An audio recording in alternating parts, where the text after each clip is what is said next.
Hello दोस्तों, स्वागत है आपका इस यूट्यूब चैनल पे। आज हम फिर नई वीडियो में मिलते हैं। तो आज हम इकोनॉमिक्स का पार्ट लेकर आए हैं और आज हम इकोनॉमिक्स पार्ट को अच्छी तरीके से अध्ययन करेंगे और ये बहुत ही महत्वपूर्ण होने वाला है, क्योंकि अगर आपने घटना चक्र पुस्तक को अगर क्लियर आसानी से पढ़ लिया तो आप स्टेट पीसीएस एग्जाम हो, स्टेट एसआई का एग्जाम हो या यूपीएससी कोई भी स्टेट पुलिस का एग्जाम हो तो उसे आप आसानी से क्लियर कर सकेंगे। तो चलिए विदाउट टाइम वेस्ट किए आज की क्लास को शुरू करते हैं। और आज की क्लास में बहुत ही मज़ेदार ये आज के क्वेश्चन होने वाले हैं, तो आप लोग ध्यान से बस क्लास को सुनते जाइए और देखते जाइए, आप लोग को ये क्लास आसानी से समझ में आ जाएगी। तो चलिए विदाउट टाइम वेस्ट किए आज की क्लास को शुरू करते हैं। आज की क्लास है आर्थिक एवं सामाजिक विकास। पहला चैप्टर है आर्थिक एवं सामाजिक विकास। तो पहला है चैप्टर है भारतीय अर्थव्यवस्था का स्वरूप। आगे इस चैप्टर में पहले हम थ्योरी कवर करेंगे, उसके बाद हम क्वेश्चन का भी अध्ययन करेंगे। तो आप लोग ध्यान से पहले थ्योरी क्लियर कर लेंगे, तो उसके बाद हम लोग क्वेश्चन लगाएंगे। तो आप लोग आसानी से क्वेश्चन लगाएंगे तो उसमें आप लोग को बहुत ही सहूलियत होगी, ठीक है। तो आप लोग ध्यान रखिएगा क्या क्या होने वाला है। आगे है पहला पॉइंट है अंग्रेजों से पूर्व भारतीय अर्थव्यवस्था की प्रकृति ग्रामीण तथा अविकसित थी। यानी कि अंग्रेज से पूर्व भारतीय की अर्थव्यवस्था जो ग्रामीण तरीका से था और अविकसित का मतलब विकसित नहीं था। गांव एक पृथक इकाई थी तथा व्यवसाय वंशानुगत था। यहाँ का प्रमुख व्यवसाय कृषि था। यानी कि पहले के गांव का जो था ना काम, ज़्यादातर लोग क्या चीज करते थे, कृषि करते थे, खेती बाड़ी करते थे। लेकिन उद्योग के क्षेत्र में यह उन्नत था। भारत द्वारा उत्पादित रेशमी व सूती वस्त्र विश्व में उत्तम क्वालिटी के माने जाते थे। आप लोग जानते हैं कि भारत में जो रेशम से और सूती वस्त्र से जो कपड़ा उत्पादन किया जाता था वो उत्तम क्वालिटी के माना जाता था विश्व में। यहाँ संगमरमर का कार्य, नक्काशाजी का कार्य और सोने चांदी के आभूषण व पत्थर पर तराशी का कार्य बहुत ही उत्तम किस्म का होता था। अतः इसका निर्यात किया जाता था। यानी कि बहुत से आभूषण और पत्थर का तराशी करके आभूषण बनाया जाता और उसका विश्व में क्या चीज था, निर्यात किया जाता था। आगे है निर्यात की वस्तुओं में नील भी था, अफीम जिसे लोग नशे के लिए इस्तेमाल करते हैं, मसाले जो केरल राज्य में बहुत ही ज़्यादा मसाले उत्पादन किए जाते हैं। और मसाले देखिए आप लोग बता दें, मसाले के उत्पादन के लेटराइट मिट्टी का उपयोग किया जाता है, ठीक है। इस प्रकार 17वीं व 18वीं शताब्दियों तक भारतीय अर्थव्यवस्था में अपने परंपरागत स्वरूप में गतिमान रही। आगे अगला पॉइंट है अंग्रेजों ने भारत पर न केवल राज्य किया बल्कि इसको एक उपनिवेश बना दिया। उपनिवेश का अर्थ है इस देश को किसी प्रकार की राजनीतिक स्वतंत्रता प्राप्त नहीं थी तथा इसकी आर्थिक गतिविधियों पर उनका सीधा नियंत्रण था। यानी कि जो हमारा देश था इसका कोई राजनीतिक स्वतंत्रता प्राप्त नहीं थी और यहाँ के जो आर्थिक गतिविधि थे उस पर अंग्रेज का अधिकार था। भारत पर 1757 से 1858 ईस्वी तक ईस्ट इंडिया कंपनी ने तथा इसके बाद 1858 से 1947 ईस्वी तक किसने, ब्रिटिश सरकार ने शासन किया। स्वतंत्रता प्राप्ति के पश्चात भारतीय अर्थव्यवस्था पिछड़ी, अल्प विकसित, गतिहीन व सुस्त अर्थव्यवस्था रह गई। आगे चलते हैं और अगली है किसी भी देश का विकास उस देश की कृषि उद्योग पर आधारित होता है। कृषि के लिए शक्ति, परिवहन आदि चाहिए। तो उद्योग के लिए मशीनरी, विपणन सुविधा, परिवहन और संदेश वाहन आदि। यदि कोई देश तेजी से विकास करना चाहता है तो उसे इस आधारभूत ढांचे में निम्नलिखित क्षेत्रों पर विशेष ध्यान देना होगा। पहला है शक्ति, यानी कि किसी भी उद्योग को चलाने के लिए उसके शक्ति क्या क्या, शक्ति में क्या क्या, कोयला हो सकते हैं, ईंधन होते हैं, तेल होते हैं और सौर ऊर्जा होते हैं और वायु भी होते हैं। और उसके परिवहन में इसमें रेल हो सकते हैं, सड़क होते हैं, पोत यानी कि बंदरगाह, वायु परिवहन, ये सब काफ़ी महत्वपूर्ण होते हैं किसी भी उद्योग को चलाने के लिए। आगे है संदेश वाहन यानी डाक, किसी भी सूचनाओं को यहाँ से वहाँ तक ले जाने के लिए डाक काम करेगा। तार, जिसके द्वारा इंटरनेट सुविधाएं प्रदान की जाती है। टेलीफोन, रेडियो, बेतार, ये सब महत्वपूर्ण होते हैं उद्योग को चलाने के लिए। बैंक, वित्त, बीमा, ये सब भी उद्योग चलाने के लिए महत्वपूर्ण है। आगे है विज्ञान व तकनीक, नई नई टेक्नोलॉजी क्या सुविधाएं आ रही उस सब के बारे में। और कुछ सामाजिक मद जैसे शिक्षा भी जरूरी होती है और कंपनी में रहने वाले लोगों के लिए स्वास्थ्य की जरूरत होती आदि आते हैं, को बढ़ाना पड़ेगा। स्वतंत्रता के समय उपयुक्त सभी आधारभूत ढांचे की कमी थी। इस जब हमारा देश आज़ाद हुआ था तो उस समय ये सब की कमी थी, जिसके कारण हमारा देश पूरी तरह से विकसित नहीं किया था और इसी कारण हमारा देश पिछड़ा रह गया था और विकसित था। और अधिक जानकारी हम जानते हैं और इसके बाद क्वेश्चन हल करेंगे। आगे स्वतंत्रता के समय भारतीय अर्थव्यवस्था ब्रिटेन की एक कॉलोनी का रूप ले चुकी थी। स्वतंत्रता के बाद भारतीय अर्थव्यवस्था तो था ना, वह ब्रिटेन की एक कॉलोनी का रूप ले चुका था। ठीक है। कृषि उत्पादन में कमी थी और किसान गरीब थे। कृषि उत्पादकता विश्व में सबसे कमी थी। संगठित उद्योग थोड़े थे लेकिन बड़े शहरों में केंद्रित थे। बड़े बड़े उद्योग थे, कमी थी लेकिन वह बड़े बड़े शहरों में ही केंद्रित थे, यानी वहीं रहते थे, स्थापित बड़े बड़े शहरों में ही था। आगे भारी एवं आधारभूत उद्योग नहीं थे। यद्यपि भारतीय अर्थव्यवस्था का एक पहलू उसके अल्प विकसित स्वरूप का बोध कराता है, किंतु नियोजन काल की अवधि में भारतीय अर्थव्यवस्था के स्वरूप में कुछ मूलभूत परिवर्तन हुए हैं, जिनके आधार पर भारतीय अर्थव्यवस्था को विकासोन्मुख कहा जाता है। बहुत समय के बाद हमारे अर्थव्यवस्था में कुछ मूलभूत परिवर्तन किया गया, जिसके आधार पर भारतीय अर्थव्यवस्था में विकास की ओर बढ़ा। आगे है स्वतंत्रता प्राप्ति के पश्चात भारत में आर्थिक नियोजन को विकास का आधार बनाया गया। सभी परियोजनाओं का प्रमुख एवं मौलिक उद्देश्यों देश में समन्वित एवं संतुलित विकास को प्रोत्साहित करता रहा है।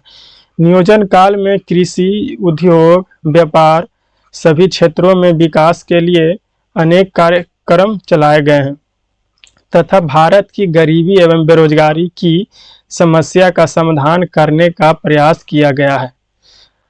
आगे नियोजन काल में यानी कि उसमें जिसमें सुधार चला रहा था, नियोजन काल में भारतीय अर्थव्यवस्था का संस्थापक ढांचा पर्याप्त रूप से विकसित हुआ। फिर बढ़ता सार्वजनिक विकास व्यय, बैंक, बीमा कंपनियों का राष्ट्रीयकरण किया गया। फिर ग्रामीण विद्युत का गांव-गांव में बिजली पहुंचाया गया। फिर सड़क और रेलवे का परिवहन का विकास हुआ। फिर कृषि में बहुत सारी मशीनरी आई। फिर हरित क्रांति आया। फिर औद्योगिक विस्तार हुआ। फिर बढ़ती शिक्षा में विकास हुआ। फिर स्वास्थ्य सुविधाएं भी सुधरी आदि अनेक विकास की ओर विकास बढ़ा। आगे है भारतीय नियोजन अवधि में अर्थव्यवस्था के अनेक क्षेत्र में उत्पादन में पर्याप्त विकास हुआ। नियोजन काल में कृषि उत्पादन बढ़ा। फिर आधारभूत उद्योगों की स्थापना हुई। लोहा, इस्पात, भारी इंजीनियरिंग, रसायन, उर्वरक आदि सभी उद्योगों का नियोजन काल में तीव्र विकास हुआ। यानी कि नियोजन काल जिसमें चल रहा था उसमें रसायन, उर्वरक, भारी इंजीनियरिंग, लौह, इस्पात आदि में काफ़ी वृद्धि हुई, जिससे भारत का आयात कम हुआ। यानी आयात कहने का मतलब जब कोई भी वस्तु या माल, किसी प्रकार की वस्तु जब भारत में हम मंगाएंगे तो उसे आयात करेंगे, जब भारत से हम भेजेंगे तो उसको निर्यात कहेंगे। ठीक है, निर्यात को बोलते हैं एक्सपोर्ट और आयात को बोलते हैं इंपोर्ट। ठीक है, विदेशी निर्भरता में कमी आई। यानी कि जब जो हम विदेशों पर निर्भर थे वो उसकी अब कमी आई, क्योंकि आयात में कमी हुई। भारतीय नियोजन के मौलिक उद्देश्यों में समाजवादी अर्थव्यवस्था की झलक मिलती है। समाज में व्याप्त आर्थिक विषमता एवं शोषण को समाप्त करने के लिए नियोजन काल में अनेक कदम उठाए गए। जिसमें नियोजन काल है तो उसमें समाज को व्यापक आर्थिक विषमता को समाप्त किया गया और अनेक कदम उठाए गए, जैसे जमींदारी उन्मूलन, भूमि पर कृषि को अधिकार दिलाना, बंधुआ प्रथा समाप्त करना, ये सब बहुत से है। और सार्वजनिक क्षेत्र के उपक्रमों का विस्तार करना, बैंकों का राष्ट्रीयकरण करना और सहकारी आंदोलन का विकास, समन्वित ग्रामीण विकास कार्यक्रम लागू करना तथा किसानों की ऋण मुक्ति घोषणा आदि, ये सब समस्याओं को दूर किया गया। उपयुक्त विकासोन्मुख तथ्यों के आधार पर कहा जाता है कि भारत यद्यपि अपनी विकसित अवस्था तक नहीं पहुंच पाया, फिर भी भारतीय अर्थव्यवस्था एक विकासशील अर्थव्यवस्था है। यहाँ आर्थिक विकास के समन्वित एवं योजनाबद्ध प्रयास जारी है। ये पॉइंट बहुत ही महत्वपूर्ण होने वाला है। ये यहाँ से देखिए, हम आपको दिखा देते हैं। ये आपको बहुत ही महत्वपूर्ण होने वाले हैं ये पॉइंट। आपको हम थोड़ी सी आप वेट कीजिए। देखिए, ये जो हम हाईलाइट कर रहे हैं ये पॉइंट बहुत ही, क्योंकि ये बहुत बार बार पूछे जाते हैं कि भारतीय अर्थव्यवस्था कैसी है, ठीक है, तो इसे आप ध्यान में रखेंगे। और इसके बाद हम चलते हैं क्वेश्चन की ओर। हम क्वेश्चन सोल्व करते हैं जो IAS PCS और बहुत सारे स्टेट लेवल के एग्जाम में जो आए हुए हैं उसके बारे में हम चर्चा करेंगे। तो ये रहा आपके सामने पहला क्वेश्चन, और ये क्वेश्चन बहुत ही महत्वपूर्ण होने वाला है, ठीक है। तो विदाउट टाइम वेस्ट किए हम क्लास को आगे की ओर ही बढ़ाने की कोशिश करते हैं। तो ये रहा आपका पहला क्वेश्चन, और थोड़ी सा आप वेट करेंगे, क्योंकि देखिए पहला क्वेश्चन है कि मिश्रित अर्थव्यवस्था का अर्थ क्या है। यानी कि वैसी अर्थव्यवस्था जहाँ पे मिश्रित अर्थव्यवस्था है उसका महत्व क्या है, जहाँ कृषि और उद्योग दोनों का समान महत्व दिया जाता है, या जहाँ राष्ट्रीय अर्थव्यवस्था और सार्वजनिक क्षेत्र के साथ साथ निजी क्षेत्र भी विद्यमान हो। यानी कि वैसी अर्थव्यवस्था, राष्ट्रीय अर्थव्यवस्था यानी सरकारी भी विद्यमान हो, सरकारी अर्थव्यवस्था भी बढ़ता है और निजी अर्थव्यवस्था क्षेत्र भी बढ़ता है। आगे सी है, जहां राष्ट्रीय अर्थव्यवस्था भूमंडलीकरण की प्रक्रिया भारी मात्रा में स्वदेशी से प्रभावित हो, या आगे है आर्थिक नियोजन और विकास में केंद्र और राज्यों की समान भागीदारी हो। तो इसका सही आंसर क्या होगा, बी होगा, क्योंकि मिश्रित अर्थव्यवस्था कहने का मतलब है यहाँ पे पूंजीवादी अर्थव्यवस्था और सार्वजनिक क्षेत्र दोनों का यहाँ पे मिश्रण होता है, ठीक है। तो इसका सही आंसर बी होगा। और ये पूछा हुआ UPD-LDA में प्री 1999 पूछा गया है। ऐसी अर्थव्यवस्था जिसमें निजी एवं सार्वजनिक क्षेत्र दोनों विद्यमान होता है उसे क्या चीज कहते हैं, मिश्रित अर्थव्यवस्था कहते हैं। ये रहा ना, ये बहुत ही क्वेश्चन। भारतीय अर्थव्यवस्था क्या मिश्रित अर्थव्यवस्था है, अर्थव्यवस्था का प्रमुख उदाहरण है। भारतीय अर्थव्यवस्था जो है एक मिश्रित अर्थव्यवस्था का प्रमुख उदाहरण है। भारतीय अर्थव्यवस्था मिश्रित अर्थव्यवस्था का प्रमुख उदाहरण है। आगे, भारत मिश्रित अर्थव्यवस्था का अर्थ क्या है, आप जानवे करते होंगे, सार्वजनिक अर्थव्यवस्था और निजी क्षेत्र का स्वाभित यहाँ पे लिखा हुआ है, जिसमें निजी भी होता है और सार्वजनिक भी होता है। तो मिश्रित में क्या होगा, सार्वजनिक भी होगा, निजी भी होगा, जो UP PCS मेंस 2013 में पूछा हुआ क्वेश्चन है, ठीक है। यानी आगे है, मिश्रित अर्थव्यवस्था का तात्पर्य क्या है। तो आप इसमें अध्ययन किए होंगे, पहले लघु या बृहद दोनों उद्योग या निजी या सार्वजनिक। तो आंसर क्या होगा, बी ऑप्शन होगा। पहले देखिए बी ऑप्शन दिया है। और ये क्वेश्चन देखिए UP PCS मेंस प्री और UP UDA LDA pre 2006 and Uttarakhand UDA LDA PDA 2007 में पूछा गया क्वेश्चन है, ठीक है। चलते हैं आगे की ओर। आगे है, भारतीय अर्थव्यवस्था कैसे आए, मिश्रित अर्थव्यवस्था तो आगे पढ़ने की जरूरत ही नहीं है। कैसा आप लोग पर, जिसमें निजी और सार्वजनिक दोनों शामिल होता है। निजी अर्थव्यवस्था और सार्वजनिक अर्थव्यवस्था, जिसको पूंजीवादी अर्थव्यवस्था कहते हैं। पूंजीवादी अर्थव्यवस्था उसी कैसे है, भारतीय अर्थव्यवस्था, मिश्र अर्थव्यवस्था। तो आगे की ओर बढ़ते हैं और अगली क्वेश्चन के बारे में हम आगे की ओर बढ़ते हैं और अगला क्वेश्चन हम देखते हैं कि क्या मिलता है। तो विदाउट ये रहा, इसमें कुछ ज़्यादा जानने की ज़रूरत नहीं क्योंकि हम लोग अभी अध्ययन कर चुके हैं, लेकिन फिर भी हम पढ़ लेते हैं। क्या भारत एक मिश्रित अर्थव्यवस्था वाला देश है? ये आप लोग इसके पहले भी अध्ययन कर चुके हैं कि भारत एक ऐसा है मिश्रित अर्थव्यवस्था वाला देश है। मिश्रित अर्थव्यवस्था एक ऐसी प्रणाली है जिसमें निजी, आप लोग अभी हम आपको बताएं, निजी और सार्वजनिक क्षेत्र दोनों शामिल होता है। क्या चीज? निजी और सार्वजनिक क्षेत्र दोनों का सह अस्तित्व, यानी सह अस्तित्व कहने का मतलब है दोनों का बराबर अधिकार होता है। समाजवादी अर्थव्यवस्था में आर्थिक शक्तियों का केंद्रीकरण सरकार के हाथ में होता है, यानी समाजवादी अर्थव्यवस्था में सरकार का अधिकार होता है, जबकि अंतर संसाधनों पर राज्य का स्वामित्व होता है, यानी जितने भी संसाधन होगा उसमें राज्य यानी सरकार का अधिकार होगा। और पूंजीवादी अर्थव्यवस्था में बाजार का नियंत्रण करने में सरकार की कोई खास सक्रिय भूमिका नहीं होती है। और पूंजीवादी अर्थव्यवस्था में कोई बाजार को नियंत्रित करने में सरकार की कोई खास भूमिका नहीं होती है।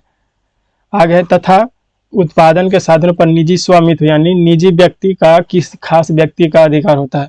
गांधीवादी समाजवादी अर्थव्यवस्था उत्पादन के साधनों को विकेंद्रीकरण पर आधारित है तथा इस आर्थिक प्रणाली में स्वरोजगार एवं आत्मनिर्भरता पर बल देते हुए कुटीर उद्योगों को बढ़ावा दिया गया, जिससे सामाजिक न्याय की स्थापना की जा सके। ठीक है, तो चलते हैं आगे क्वेश्चन की ओर हम लोग बढ़ते हैं। अगला क्वेश्चन, निम्नलिखित में से कौन सा भारतीय अर्थव्यवस्था का प्रमुख उदाहरण है? तो भारतीय अर्थव्यवस्था कैसा है? मिश्रित अर्थव्यवस्था। विदा देखे हुए क्वेश्चन, और ये क्वेश्चन पूछा यूपीपीसीएस प्री री एग्जाम हुआ 2015 में, उसमें ये क्वेश्चन पूछा।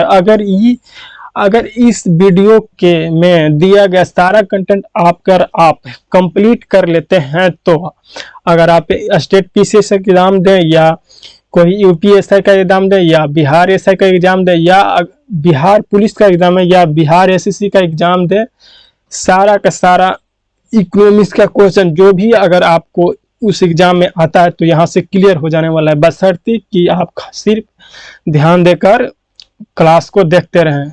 ठीक है, ज़्यादा और कुछ नहीं, बस ध्यान देकर क्लास को देखते रहें, उतने में ही आपका क्लास क्लियर हो जाने वाला है। आगे है, भारत की किस तरह की अर्थव्यवस्था है? भाई भारत कैसी अर्थव्यवस्था है? तो मिश्रित अर्थव्यवस्था है, और ये 53वीं और से 55वीं, यानी कि 53वीं, 54वीं और 55वीं बीपीएससी एग्जाम में पूछा हो गया। देखिए पूछा गया, और यूपीपीसीएस प्री 2007 में भी पूछा गया है, तो इसे आप ध्यान में रखेंगे। आगे है, सत्य होगा कि भारत को परिभाषित किया जाए, इसमें आपको आंसर देना है, कौन सा कथन सत्य है? एक खाद्य की कमी वाली अर्थव्यवस्था के रूप में, या श्रम अधिक्य वाली अर्थव्यवस्था के रूप में, या एक व्यापार अधिक्य वाली अर्थव्यवस्था के रूप में, या एक पूंजी अधिक्य वाली अर्थव्यवस्था के रूप में। तो भारत एक कैसी अर्थव्यवस्था है जहाँ पे मजदूर की संख्या अधिक है, एक ऐसी अर्थव्यवस्था। ठीक है, ये देखिए इसका आंसर बी है, और ये 48 से लेके 52वीं बीपीएससी परीक्षा में प्री परीक्षा में पूछा गया, जो कि 2008 में आया है, तो इसे आप ध्यान में रखेंगे। ठीक है, तो चलते हैं और आगे क्वेश्चन की ओर। बड़े ही मजेदार क्वेश्चन होने वाले हैं, सिर्फ आप लोग ध्यान देकर पढ़ते रहें और वीडियो को आसानी से देखिए। भारत में जनसंख्या की अधिकता के कारण ही इसे एक श्रम अधिक यानी कि श्रम ज्यादा है, जरूरत से ज्यादा है, उसी को श्रम अधिक कहा गया है, वाली अर्थव्यवस्था के रूप में परिभाषित किया जाता है। अगले क्वेश्चन की ओर बढ़ते हैं, और अगला क्वेश्चन बहुत कूटनीति वाले होने वाले हैं, तो इसे आप ध्यान में रखेंगे, तो और ये बहुत ही महत्वपूर्ण होने वाले हैं। आगे है, अल्प विकसित अर्थव्यवस्था की सामान्य विशेषता होती है क्या? प्रति व्यक्ति निम्न आय, पूंजी निर्माण की निम्न दर, या निम्न आश्रित अनुपात, या तृतीय क्षेत्र में अधिक कार्यबल शक्ति का होना।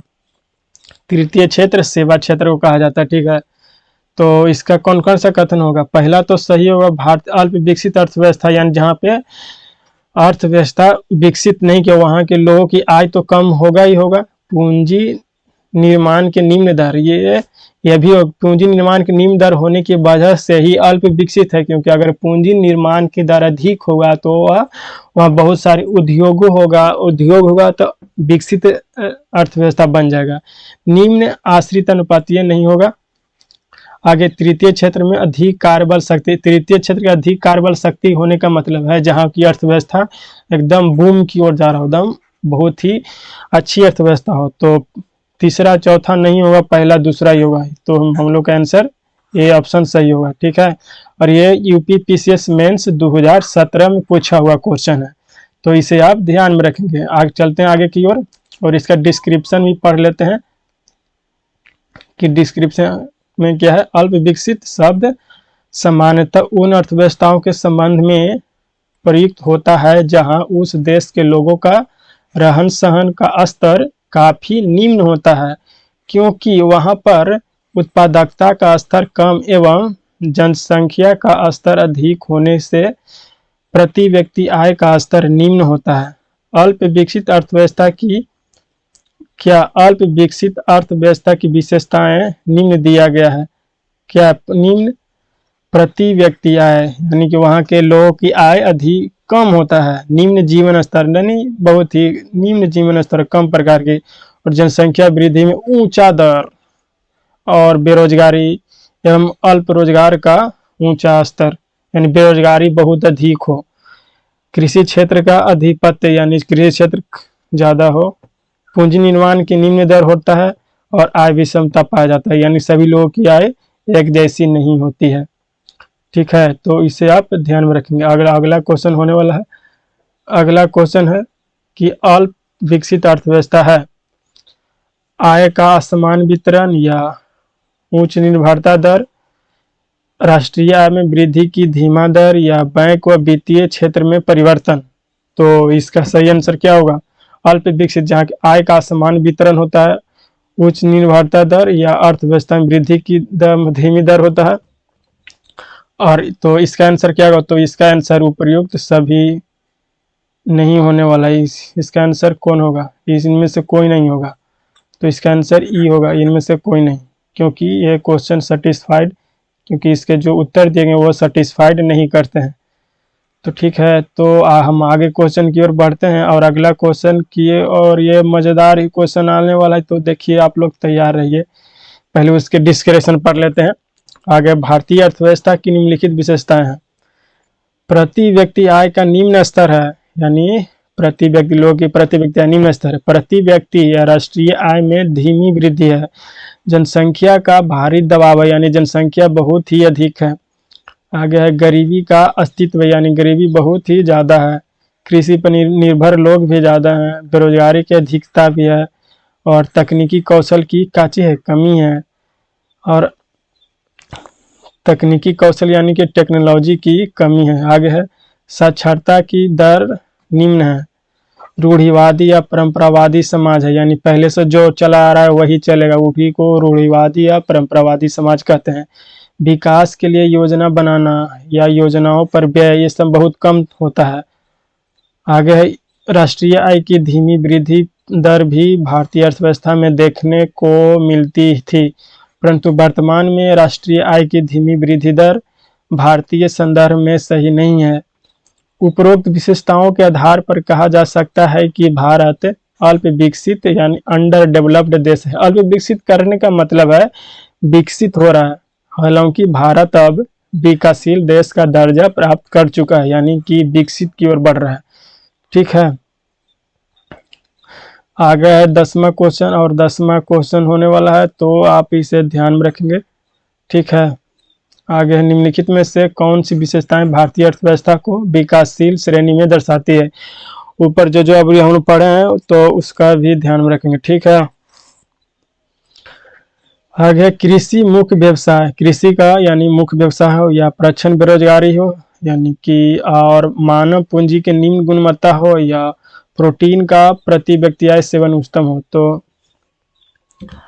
ये तो कृषि को तो मुख्य व्यवसाय है ही भारतीय अर्थव्यवस्था में। प्रच्छन्न बेरोजगारी तो है ही, और मानव पूंजी के निम्न गुणवत्ता वाले हैं। लेकिन प्रोटीन प्रति व्यक्ति सेवन का उच्च नहीं है, सभी व्यक्तियों को उच्च प्रोटीन नहीं मिल पाता है। तो इसका सही आंसर क्या होगा? डी होगा, पहला, दूसरा और तीसरा। और ये क्वेश्चन यूपी पीसीएस मेंस 2017 में पूछा गया है, तो इसे आप ध्यान रखें क्योंकि ये बहुत ही महत्वपूर्ण क्वेश्चन है। ये देखिए डिस्क्रिप्शन भी हम लोग पढ़ लेते हैं। आगे है, भारतीय अर्थव्यवस्था को विकासशील अर्थव्यवस्था या मिश्रित अर्थव्यवस्था भी कहा जाता है।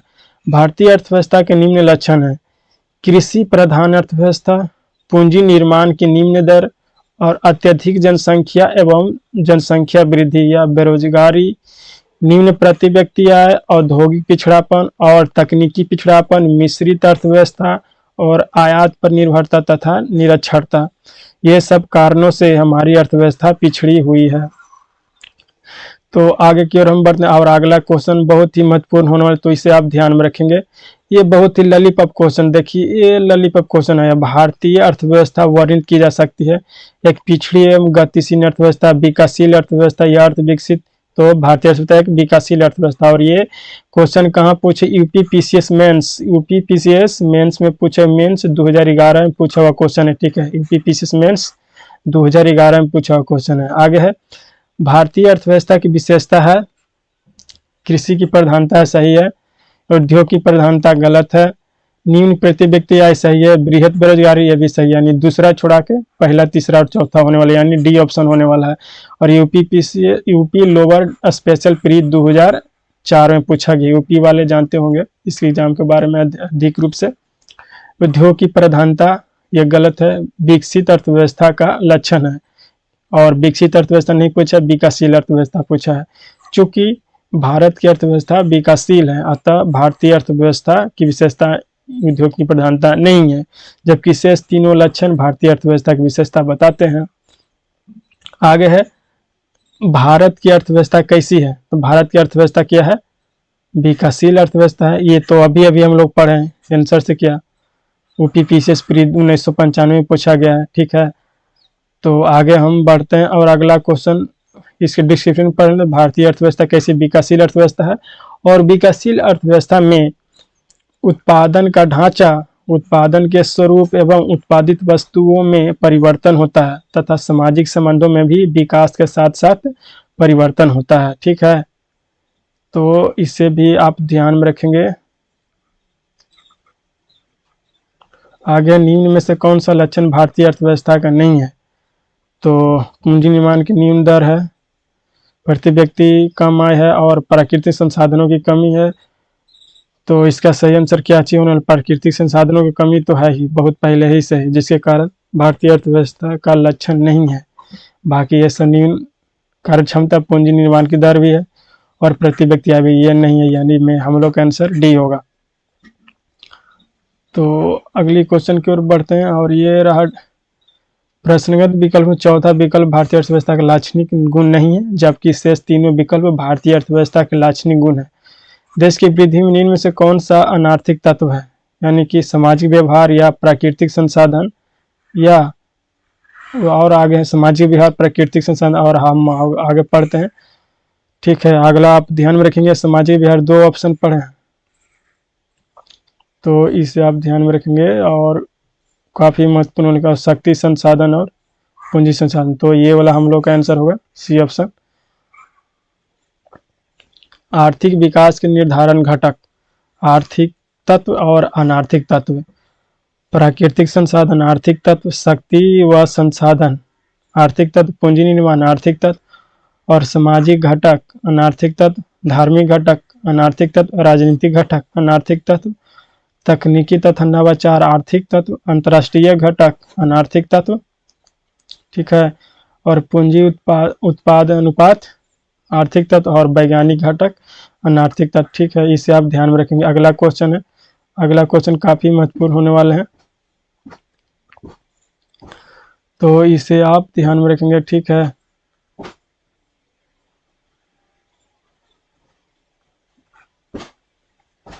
आगे, निम्न में से कौन सा आर्थिक सुधारों की द्वितीय प्रेजेंट जनरेशन में सरकार द्वारा चिन्हित किया जाते हैं का भाग नहीं है? तो इसका आंसर क्या है? सी, न्यायिक प्रणाली में सुधार, ठीक है। यूपी पीसीएस में से पूछा गया। आगे है, विकास का मॉडल निम्न से किस पर आधारित है? किसके हित को सुरक्षा करता है? विकास का भारतीय मॉडल किसके हितों की सुरक्षा करता है? तो व्यक्ति और राज्य दोनों की। ठीक है, अगले क्वेश्चन के बारे में अब अध्ययन करते हैं। और अगला क्वेश्चन होने वाला है, ये समाप्त हो गया क्वेश्चन। आज के लिए इतना ही था। पहले, भारत में मिश्रित अर्थव्यवस्था के स्वरूप को अपनाया गया है। मिश्रित अर्थव्यवस्था के तहत सार्वजनिक भी आता है यानी पब्लिक आता है, एवं निजी के तहत प्राइवेट आता है। दोनों क्षेत्रों की देश की विकास कार्यक्रमों में भागीदारी होती है। और सार्वजनिक क्षेत्र का प्रशासन जहां राज्य करता है, वहीं निजी क्षेत्र का प्रशासन व्यक्ति के हाथ में होता है। इस प्रकार विकास का भारतीय मॉडल राज्य एवं व्यक्ति दोनों के हितों में रहता है। तब विकल्प सी आंसर सही होगा। और ये रहा है आज का क्लास, और ये पहला चैप्टर समाप्त हो गया। और हम अगले वीडियो में फिर मिलते हैं नए सेशन के साथ। तो चलिए, आज की क्लास को इतना ही रखते हैं और मिलते हैं आपसे इसी प्रकार से इंटरेस्टिंग चैप्टर के साथ अगली वीडियो में।